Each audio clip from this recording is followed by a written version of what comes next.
Welcome guys dito sa ating channel. So nagkita naman po tayong muli. Ngayong araw na to ay mayroon tayong gagawin guys. Pero bago ang lahat, nais ko pong pasalamatan lahat ng aking mga subscriber, pati na rin yung ating mga viewers. Maraming salamat po sa panonood at saka pagsubaybay sa aking channel guys. Nais ko ding i-shout out Jangling TV from Bacolod City. Sir, maraming salamat sa panonood sa aking channel at saka sa inyong suporta. God bless po sa inyo, sir. Shout out din kay Alvin Tumbali. Maraming salamat, sir, sa panonood sa aking channel. God bless po sa inyo.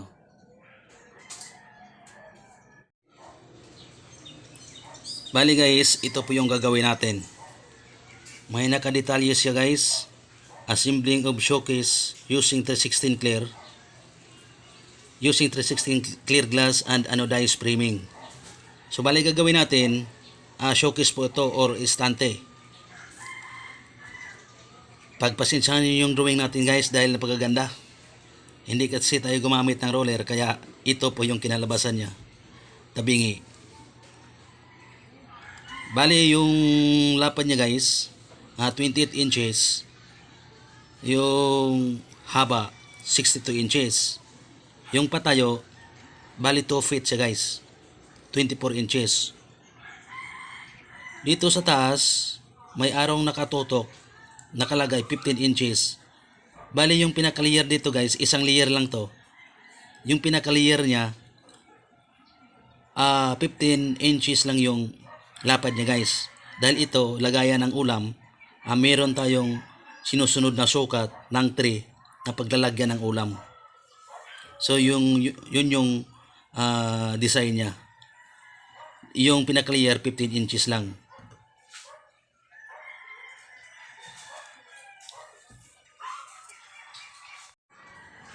Ito yung working area natin guys. So dito tayo gagawa, mag-assemble lang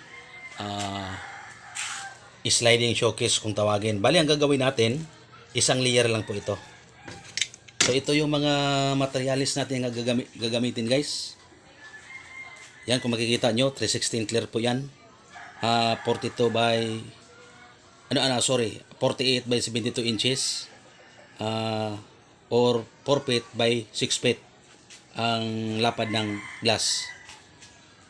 Bali ito yung aluminum na gagamitin natin. Mayroon tayong tinatawag na lower kaha or kung sa iba naman kung tawagin kaha down. So bali guys, itong release ng sliding roller, sliding showcase, mayroon po itong dalawang klase. Yung isa tinatawag siya na kaha up or pang itaas na bahagi. Yung isa naman tinatawag na lower kaha.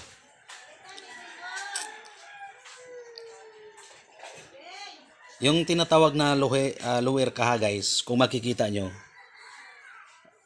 kung makikita nyo, dito sa bandang gitna, mayroon siyang parang maliit na kanal. Yun yung lower kaha. Yung tinatawag na kaha up, so wala tayo niyan. Bali, ang ginagamit ko, lower kaha, parehas.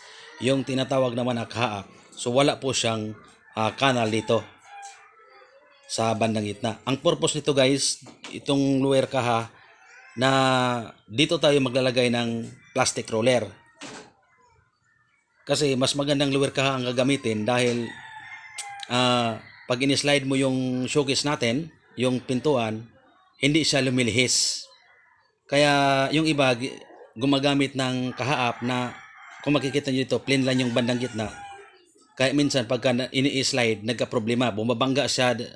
Pagka na-assemble na kasi, pag ina-slide nila, bumabangga siya sa gilid na bahagi guys. So hindi siya dire-diretso na pumapasok sa kanyang framing. So mas magandang gamitin lower kaha para pagka in-slide mo, dire-diretso yung takbo niya guys. Hindi siya tumatabingi kung saan-saan pumupunta. Ito naman ito yung angular na 1/2. So kung titingnan natin, hindi nga siya umabot ng 1/16, bali mga 2 mm yung kapal niya guys. Ordinary lang kasi to. Gamit natin pang framing, pang cover natin sa gilid ng showcase. So ito yung plastic roller. Dito natin yan ilalagay maya-maya. Tsaka ito yung U-clip 1/4. Tinatawag sa U-clip dahil kung titingnan natin nakaliteryo siya. Yung salpakan ng glass, bali ang standard nito na pwedeng ipasok 1/4 lang talaga guys.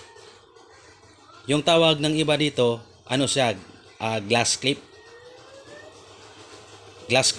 or U-clip 1/4. So parehas lang siya guys. Ito yung pinaka-framing natin, square tube 1 by 1. So anodized po ito lahat. Bali guys, yung sukat natin, yung sa haba niya 62 inches.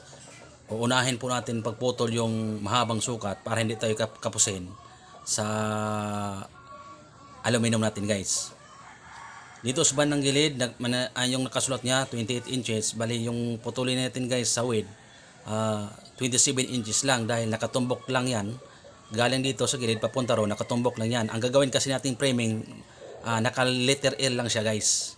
So dalawang gilid 28, bali ang cutting natin ay 27. Mag-adjust tayo ng 1 inch dahil yung gamit natin na framing ay 1 by 1 square tube or ono guys, yung kapal ng aluminum natin. Kaya mag-adjust po tayo ng 1 inch. Sa halip na 28 inches, ang putulin natin ay 27 inches na lang guys.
So bali, ang putulin natin ay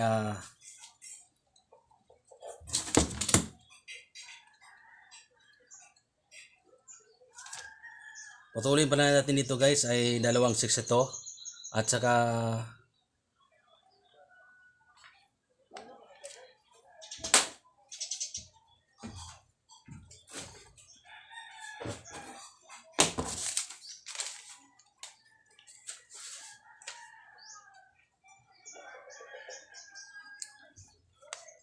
yung putulin natin dito 2 6 ito at saka isang 60.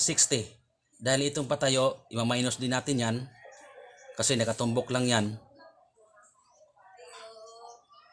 Nakatumbok lang yung isang 62 nito guys. Bali yung ikakantumisa natin sa bandang likod dito, sa bandang harap, nakatumbok lang yan dito. 2 62 inches at saka isang 60 inches yung putulin natin.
naputol na natin tong framing natin guys ng ating sliding showcase. Gaya ng sinasabi ko, dalawang 62 inches, isang 60 dahil minus natin yung gilid sa gilid. Tsaka dalawang yan, pagka sinukat natin to galing doon sa dulo guys hanggang dito 27 inches ya, dalawang 27 at saka dalawang 24 para dito sa ating patayo, kasi yung nakasulat dito sa ating patayo 2 feet, so 24 inches ya guys. Ayan, bali ang gagawin natin, ikantumisa natin to guys. Yung ikantumisa natin dito sa sukat na 27 inches, bali isang dulo lang dahil nakatumbok lang naman to, yung isang dulo. Itong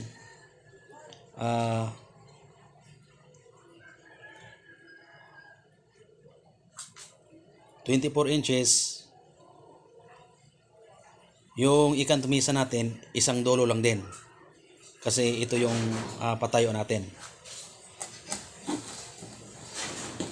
Dito guys sa 62 inches, so bali kabilaan po siya, dulo sa dulo yung kantumisa natin. Ito hindi natin ikantumisa dahil itong 60 inches, ito yung nakatumbok lang din dito sa bandang harap. Yung pagkantumisa natin dito guys, kung nakita nyo kanina, yung pagputol natin diretso. So bali yung handle ng ano natin, cut off or miter saw, nasa bandang gitna siya. Kung nakalagay nyo, nasa 0 siya guys, nakalagay. So luluwagan natin ito, tapos ito ididiin natin para maikot natin papunta dito sa kabilang side. May nakasulat dito guys 45 degree. So luwagan na natin yan, tapos ikutin natin yan guys.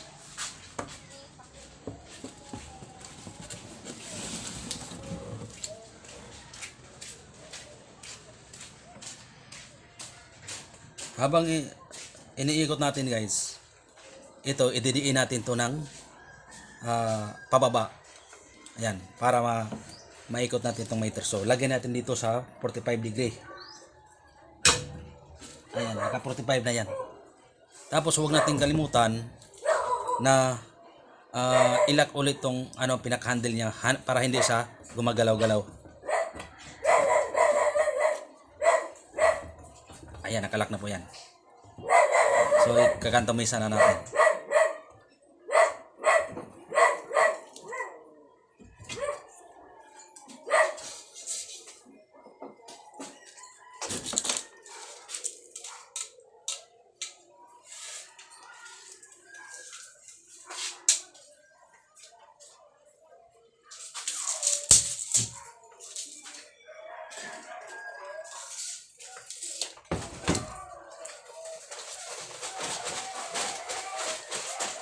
Yung pagkantumisa natin dito guys, yung pinakatumbok ng pakain ng blade natin, dito lang sa pinaka corner. Huwag nating ilalagpas pa dito sa pinaka corner niya dahil maaring kapusin po tayo sa sukat. So dito lang talaga. Dito guys, dito. Ito yung pinakatumbok natin.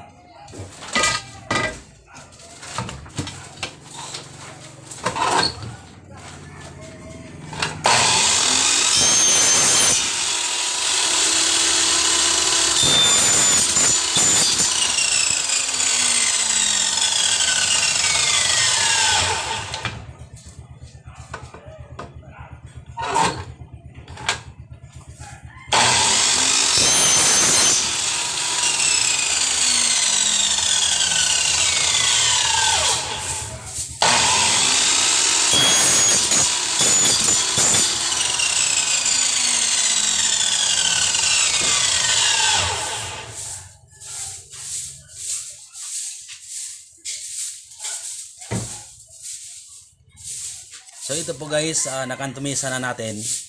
Ayan, gaya ng sinasabi ko, ito yung pinakatumbok natin, ito yung itong pinaka gilid ng dulo guys. So kabilaan po yan. Ayan, kabilaan po. So yung pagkantumisa, lagi nating tatandaan na kung ano yung forma dito sa kabila, ganon din sa kabilang dulo. Ganon din dito guys. Titingnan natin hindi siya magkasalisihan. Halimbawa, pagka nagkamali kayo, dito kayo nagkantumisa. Dito na side na to.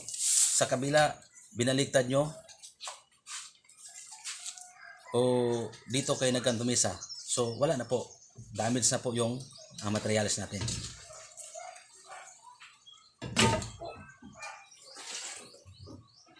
Ito lang muna guys yung process mga detalye sa paggawa ng sliding showcase. Pero hindi po tayo tapos dito guys. So ito yung pinaka part ng part 1 ng trabaho natin. Hindi po pwede na ito tuloy-tuloy yung video natin guys dahil mas haba yung video natin. So hindi na po siya mag-upload sa YouTube. Kasi may limitado lang po yung memory ng cellphone natin guys. So hanggang dito lang muna tayo. So sa part 2, abangan nyo po. Hindi pa po tayo tapos sa ginagawa natin. So kung mayroon kayong katanungan, maaari po kayong magtanong. Paki-comment lang po sa comment section para masagot ko po yung tanong nyo guys. Maraming salamat sa panonood.